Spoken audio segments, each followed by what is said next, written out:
Scene diawali oleh seorang polisi bernama Junho yang memutuskan untuk menyusup ke dalam sebuah perahu yang akan mengangkut mobil-mobil dari para pemain yang akan kembali bermain.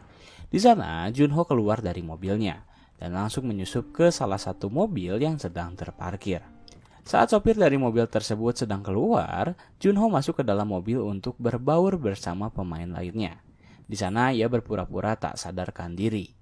Dan saat sang sopir sedang memeriksa identitas setiap pemain, Junho tiba-tiba terbangun dan langsung membunuh penjaga tersebut.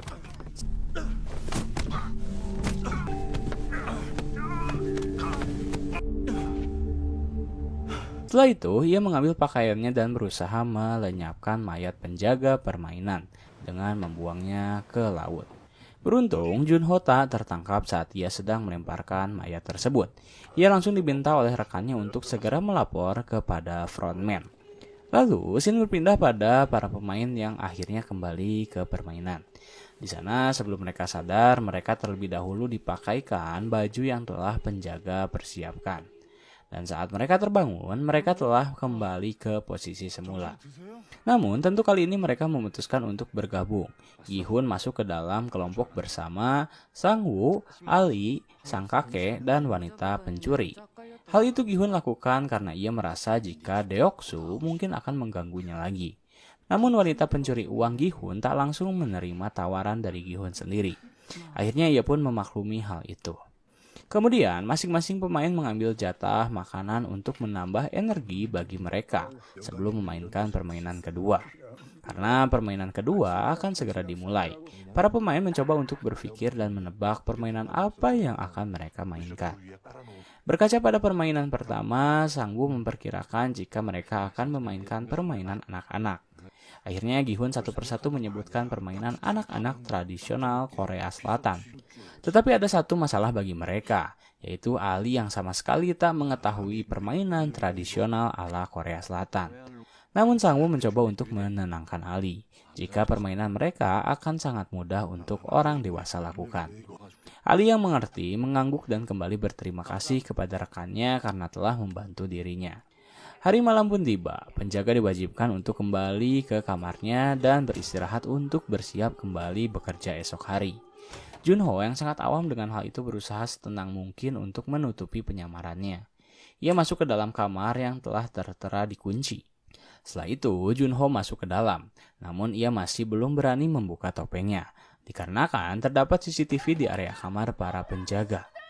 Saat makanan telah tiba, barulah Junho berani membuka topengnya, dengan wajah yang ia miringkan agar ia tak terlihat oleh CCTV.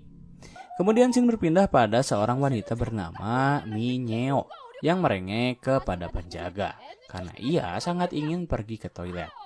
Tak kunjung dijawab permintaannya, Minyeo mengancam akan membuang air besar di tempat di mana para pemain lainnya tertidur. Karena kebisingan tersebut, akhirnya salah satu penjaga memutuskan membuka pintu dan mempersilahkan Minyeo untuk pergi ke toilet. Saat Minyeo hendak masuk ke dalam pintu, wanita pencuri tiba-tiba menyerobotnya. Rupanya ia juga ingin pergi ke toilet. Namun Minyeo tak suka karena ia lelah meminta kepada penjaga agar ia diizinkan untuk pergi ke toilet. Sementara wanita tersebut tinggal masuk ke dalam. Setibanya di toilet, Minyeo justru mengambil sebuah tempat yang telah ia sembunyikan. Lalu ia mengeluarkan tempat tersebut yang ternyata berisi rokok. Kemudian Minyeo merokok dan menghisapnya. Saat Minyeo sedang asik menghisap rokoknya, ia tiba-tiba dikagetkan oleh kehadiran dari wanita pencuri. Di sana ia langsung membuka pintu toilet begitu saja. Takut akan dilaporkan, Minyeo menawarkan rokok kepadanya. Namun wanita itu tak tertarik. Ia justru menaiki toilet dan membuka sebuah penutup atap menggunakan pisau yang ia miliki. Heran dengan apa yang wanita tersebut lakukan, Minyeo bertanya apa yang akan ia cari. Wanita itu menjawab jika ia akan melihat-lihat ke dalam untuk mencari tahu apa yang sedang penjaga lakukan.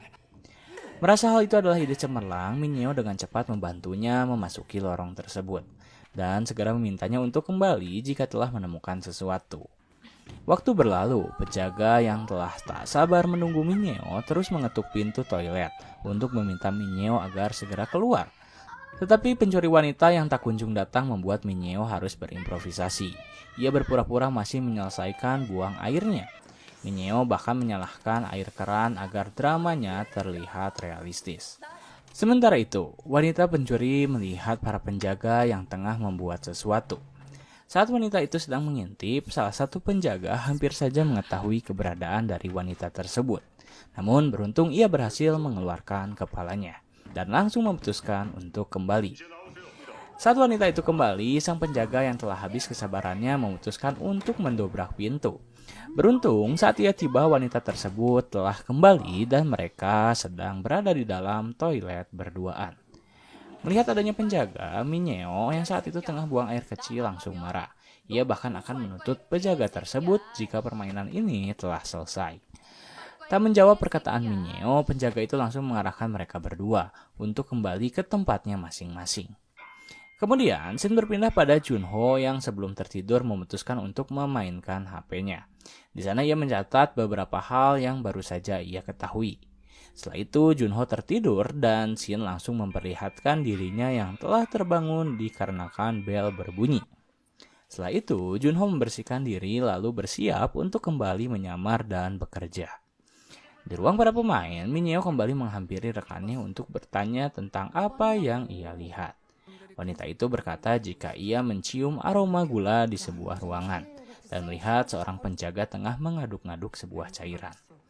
Ia memperkirakan itulah yang akan menjadi permainan kedua mereka. Mendengar hal itu, Mineo langsung bersemangat. Karena tanpa orang-orang sadari, ia telah selangkah lebih maju dalam mempersiapkan diri untuk bermain dalam permainan kedua. Setelah semua penjaga telah siap, para pemain langsung dibangunkan dan dikumpulkan. Di sana mereka terlebih dahulu diberi makan dan diminta untuk sarapan. Saat semua orang telah mengambil jatah mereka, Gi-hun justru tak mengambil jatah miliknya. Ia hanya mengambil sepotong roti dan tak ingin mengambil susunya.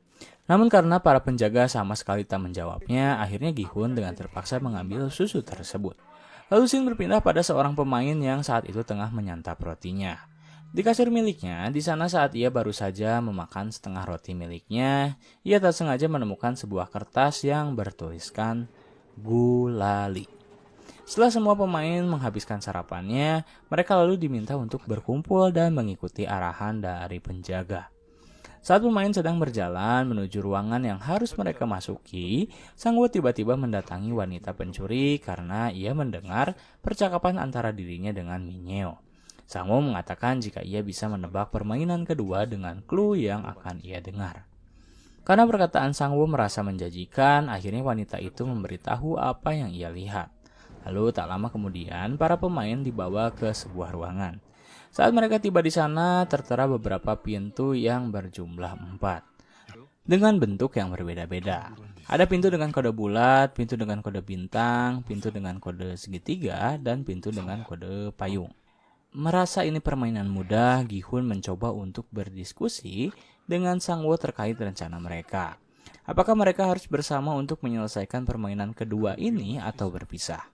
Sang-woo yang telah berpikir cukup lama memutuskan untuk meminta para rekannya berpisah. Karena ia mengingat pepatah, yaitu jangan menaruh semua telur di keranjang yang sama. Mendengar hal itu, Gi-hun lagi-lagi bangga dengan rekannya yang ia nilai sangat pintar. Setelah itu, Gi-hun pun mulai membagikan pintu. Ia meminta untuk memilih salah satu pintu. Sang-woo berpikir sejenak, lalu ia memilih pintu berbentuk segitiga. Sementara Ali memilih pintu berbentuk bulat dan tersisa kakek dan Gi-hun. Karena melihat payung terlalu susah, Gi-hun meminta kakek itu untuk mengambil pintu berbentuk bintang. Biarlah dirinya yang mengambil pintu berbentuk payung. Semua telah setuju dan telah memilih pintunya masing-masing dan mulai berbaris. Setelah semua pemain berbaris, sang operator mulai membuka pintu. Lalu mereka dibagikan sebuah benda. Di sanalah baru operator menyebutkan permainan yang akan mereka lakukan, yaitu gulali. Para pemain diminta untuk memotong gulali sesuai bentuk yang telah ditentukan, dengan waktu selama 10 menit. Apabila para pemain gagal memotong gulali sesuai bentuk atau bahkan mematahkannya, maka pemain otomatis akan dieliminasi.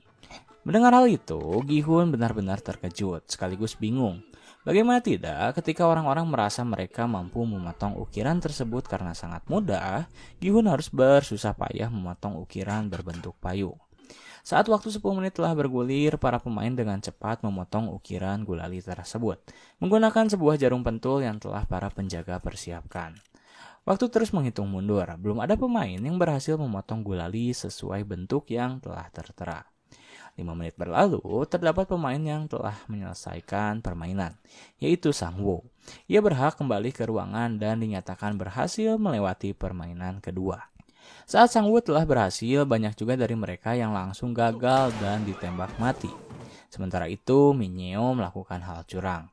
Ia mengeluarkan sebuah korek dan langsung memanaskan jarum miliknya agar jarum tersebut lebih mudah memotong ukiran. Waktu terus berlalu, baik Ali, wanita pencuri, dan kakek telah berhasil menyelesaikan ukirannya. Mereka langsung memperlihatkan ukiran tersebut kepada para penjaga dan mereka berhak untuk kembali ke ruangan. Sementara Gihun, ia terlihat amat kesusahan karena dirinya khawatir jika ia akan memotongkan gulali miliknya. Saat Minyeo telah menyelesaikan ukirannya, ia langsung menjatuhkan korek gas miliknya ke hadapan Deoksu. Lalu ia memberikan gestur agar Deoksu memanaskan jarumnya terlebih dahulu. Mendapat bantuan dari Minyeo, akhirnya Deoksu berhasil menyelesaikan permainan kedua. Waktu tersisa 1 menit 30 detik. Gihun masih sangat kesusahan. Saat ia kebingungan, dirinya tak sengaja mengangkat gulali ke arah lampu.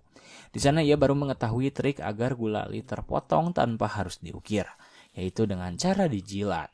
Karena dengan begitu, gulali akan meleleh dengan sendirinya. Dan berkat apa yang Gihun temukan, semua peserta mengikuti caranya. Akhirnya Gihun berhasil menyelesaikan permainan kedua. Namun terdapat insiden tak menyenangkan, di mana terdapat salah satu pemain yang menolak untuk ditembak setelah ia gagal mengukir gulali miliknya. Peserta itu memberontak dan bahkan melawan penjaga. Peserta tersebut mengambil pistol milik penjaga karena dirinya tak mau dieliminasi. Karena khawatir dapat memunculkan keributan, penjaga itu mengatakan jika dirinya adalah manusia biasa sama seperti para pemain. Tak percaya dengan hal itu, pemain tersebut meminta penjaga untuk membuka topengnya.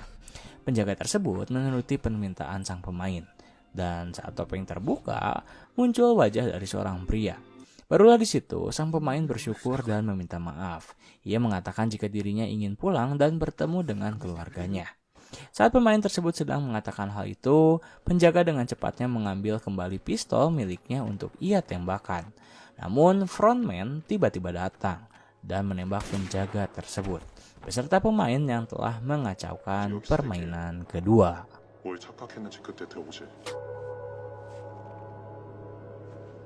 Bersama